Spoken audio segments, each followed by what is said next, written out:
दादा सर्वांच्या पाठ आहे अभंग.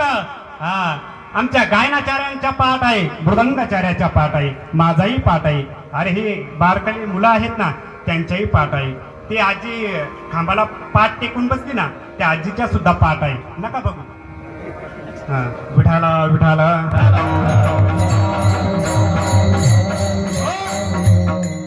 सगळ्यांचा जो कधीही कीर्तनामध्ये येत नाही, फक्त लांबून ऐकतो ना, त्याचेही पाठ आहे.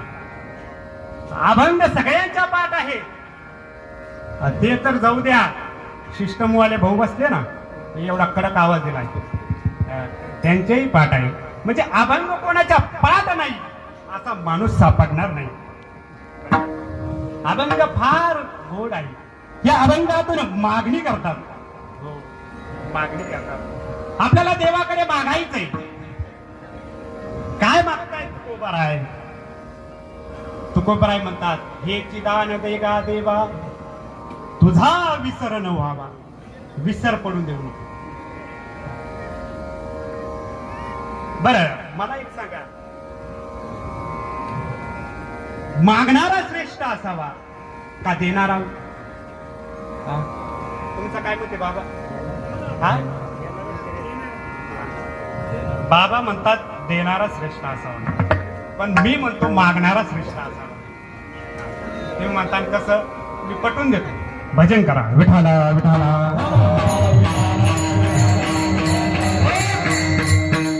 एकाला देव प्रसन्न झाला, कीर्तनात लवकर होतं म्हणून प्रसन्न झाला बरं का. नाहीतर आता फार किलो किलोचे टाळ पावशेरवर आणले, पण देवच प्रसन्न व्हायला आता सध्याला. अरे जशी भक्ती तसा देव आहे, बरोबर आहे की नाही? हा, देव प्रसन्न झाला आणि देव प्रसन्न झाल्याच्या नंतर त्याला विचारलं, माग, तुला काय लागतंय? तो एवढा हुशार होता, तो म्हटला, देवा तू उद्या येशील का? म्हटले, बाबा तुझ्यासाठी उद्या येतो. तो घरी गेला पळत. पहिल्या बापाला विचारलं, बाबा मला देव प्रसन्न झाला, मी काय मागू? बाबा म्हणले, अरे कोरोनाचा काळ झाला गेलाय, पैसे होते नव्हते ते सगळे संपले. आता एक काम कर, 2-4 किलो भगवंताकडं सोनच मागून घे. म्हटला बरं, आता वडिलाचं झालं, आईकडे जावं.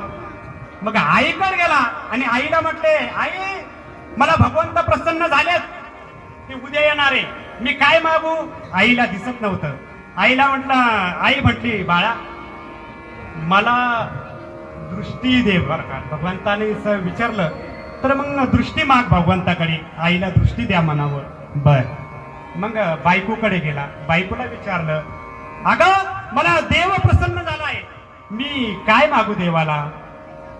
मग धर्मपत्नीनं सांगितलंय, आपल्याला 5-6 वर्ष झाली म्हटले, आपल्याला मूलबाळच नाही, काही मूलबाळ नाही.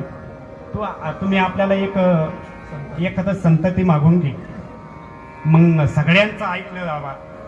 दुसऱ्या दिवशी भगवंताकडे परत प्रसन्न झाले. भगवंत आले आणि समोर गेल्याच्या नंतर म्हटले, देवा आता मागू का? मला तू किती मागण्या पूर्ण करतील ते सांग पहिले. देवाला काय विचारलं? तू किती मागण्या पूर्ण करतील ते सांग. भगवंतांनी सांगितलं, तू मागण्या किती माग, पण पूर्ण एकच होणार. मग त्याने सांगितलं, त्यांनी एवढं डोकं लढलं, तो वाळूचाच होता. असं डोकं लढवलं तर त्यांनी पाहिलं, आता वडिलाला सोनं लागतंय, आईला दृष्टी लागती आणि बायकोला संतती लागते. मग त्याने असं सांगितलं, माझ्या आईला सोन्याच्या पाळण्यामध्ये तिचा नातू बघायचा. काय मागणी केली? हा, तुम्हाला समजलं का? महिला मंडळ समजलं का? ज्यांना समजलं नसेल ते निकालाचा प्रसाद घेऊन जाऊ द्या. मग काय करता? विठाला विठाला.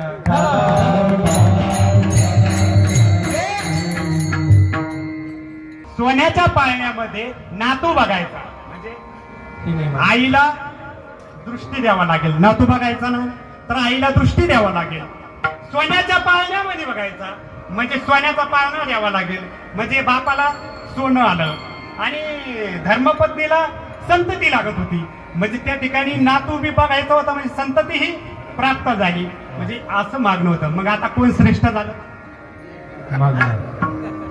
कोण झालं? पहिला मंडळ कोण झालं? मागणारा. मग पहिले काय बरं म्हटले? हा एवढं मागं विठाला विठाला.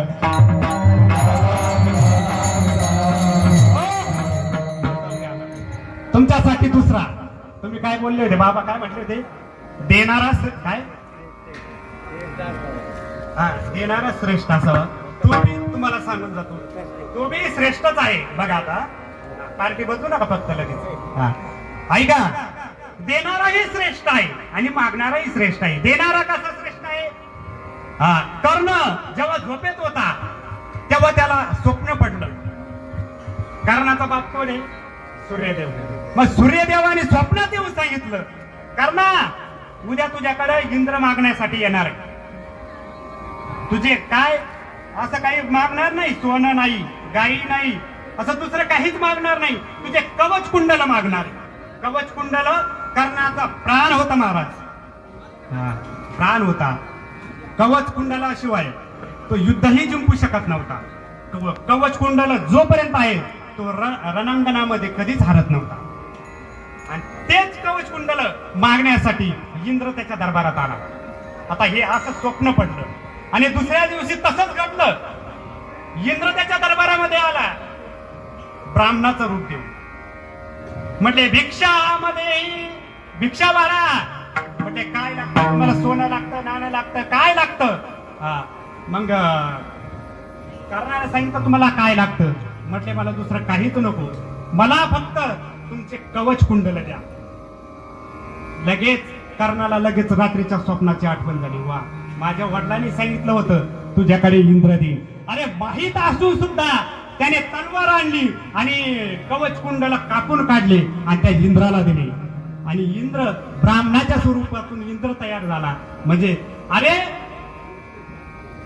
इंद्र म्हटला बोल कर्ण तुला काय पाहिजे? मला कर्ण म्हटला मला काहीच नको, मला माहित होतं तू मागण्यासाठी माझे कवच कुंडला आणले पण तरीही तुला दिले. मला माहितीये तू माझा प्राण जरी मागितला असताना तरी मी तुला दिला असता इंद्रा.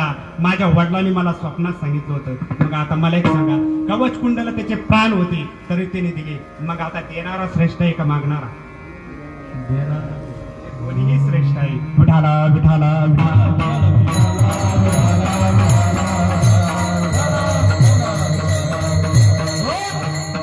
जीवाने जीवाकडे मागावं का? जीवाने जीवाकडे मागावं का? मागावं का? जीवाने जीवाकडे मागावं का? कधीच मागू नये. जीवाने जीवाकडे कधीच मागू नये. एक राजा देवपूजा करत होता आणि देवपूजा करत असताना त्याच्या दरवाजामध्ये भिकारी आला.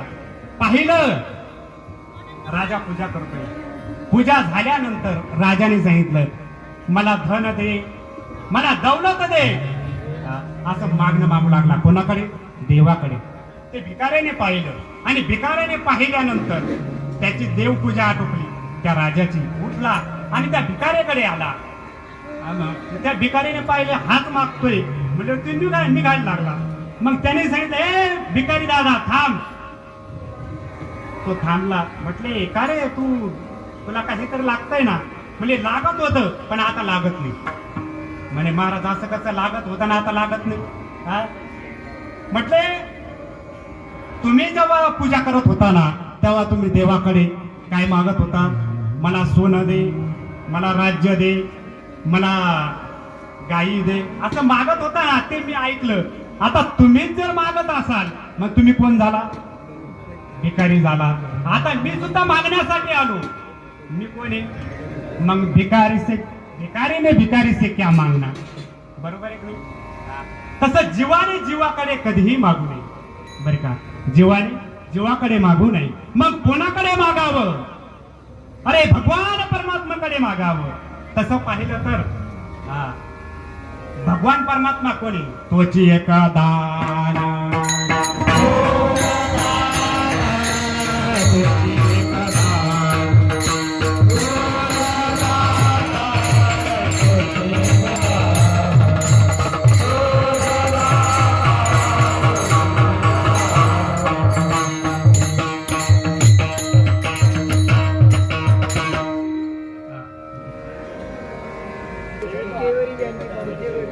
ची पाऊले समान तोची एक दान शूरदाता.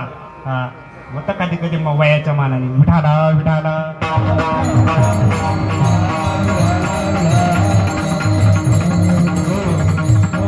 टाळ्यांनी गजर करा टाळ्यावर.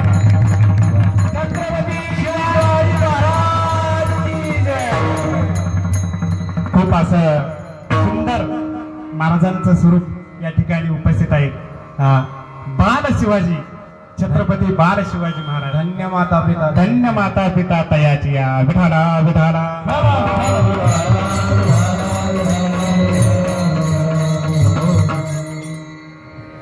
खरंच लहान मुलांना जर असे संस्कार असतील ना कधीच व्हायला जाणार नाही महाराज. कधीच नाही. खूप छान दिसतं बरं का बाळ. विठाला विठाला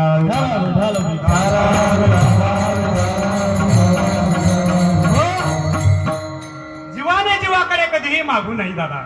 जीवाने जीवाकडे कधीही मागू नाही पण देवाकडे मागावं. कारण तोच एक दान शूरदाता. तोच दाता आहे म्हणून त्याच्याकडे मागितलं तरी चालतं. मग अजून देण्यासारखं तो काय आहे. तो सत्य आहे. तो आनंद स्वरूप आहे. सत्य आहे. सत्य तू विठ्ठला. तो सत्य आहे. मला एक सांगा दादा आपण संसार सत्य आहे का. संसार सत्य आहे का. संसार सत्य नाहीये. शास्त्रकार म्हणतात संसार सत्य नाहीये. भगवान परमात्मा सत्य आहे. संसार सत्य नाही. मग तो कसा आहे. तो आपल्याला भासलेला आहे असं शास्त्रकार सांगतात बर का. एखादा दोरीवरती सर्प भासावा रज्जू सर्पाकार भाषेले जगदंबर. तुकोबराय म्हणतात जसा साप दोरीवर भासावा. जसा साप दोरीवर भासावा. एक काही खेळत होते पोरं आणि मुलांनी काय केलं अशी दोरी अशी सापासारखी आडवी टाकली आणि पौर्णिमेची रात्र होती आणि आमचे महाराज मंडळीनं काय केलं कीर्तन संपलं आणि पायी पायी चालले होते. मग चालत असताना एका महाराज मंडळीच्या पायाला ती दोरी लागली. म्हणजे अरे साप साप साप पळायला लागली. मग मला एक सांगा ते साप खराय का. मग फाशी घेतल्यानंतर दोरी खोटी आहे का खरं आहे खरी आहे. मग तुकोबराय म्हणतात रज्जू सर्पाकार भाषेने जगदंबर.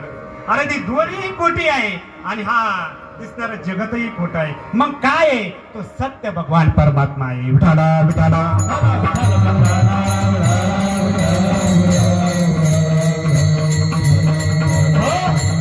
मग तो सत्य असणारा परमात्मा आणि मग त्याच परमात्माकडे जगद्गुरु तुकोबरायांनी मागणी मागितली.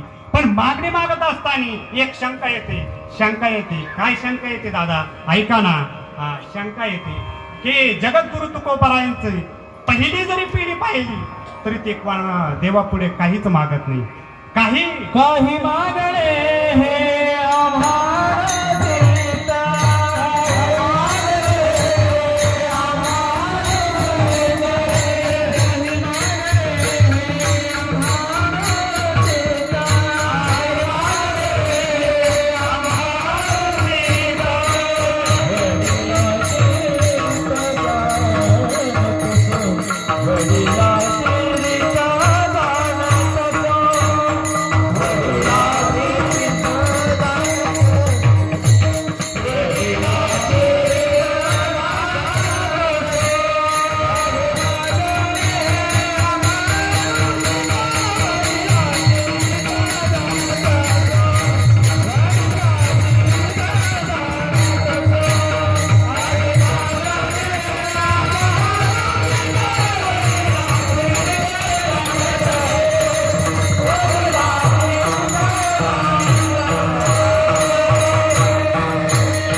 आलेलो आहे. आम्ही काही मागू मागतात काय.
पहिल्या चरणामध्ये हे चिदान देगा देवा तुझा विसरण व्हावा. हा. आपल्याला भगवंताचा विसर पडतो ना दादा, पडतो का? हा, बोला ना, पडतो ना. भगवंताचा विसर पडतोय. हा, म्हणून तर तुकोबराय म्हणत असतील तुझा विसरण व्हावा. ही उचित मागणी मागतात, देवाकडे मागतायत पण उचित मागतात, अनुचित मागत नाही. विठाला विठाला विठाला विठाला. उचित मागणी मागतात, उचित आणि अनुचित. हा, उचित म्हणजे काय आणि अनुचित म्हणजे काय बघा. आपल्या धर्मपत्नीला सांगितलं, पतिराज मला एक बाजारातून साडी आणा. आपण तिला आणूनही दिली. आपलं हे कर्तव्य आहे. उचित आहे का अनुचित आहे? उचित आहे. तिला साडी लागत होती, आपण आणून दिली, हे उचित आहे. पण तीच साडी संध्याकाळी ती म्हटली, पतिराज एवढी साडी घ्या आणि माझी धुवून काढा. काय साडी धुवून काढा, हे अनुचित आहे. तसं जगद्गुरु तुकोबराय म्हणतात, मी संसाराचं काहीच मागणार नाही पण परमार्थाचं मागितल्याशिवाय राहणार नाही. विठाला विठाला.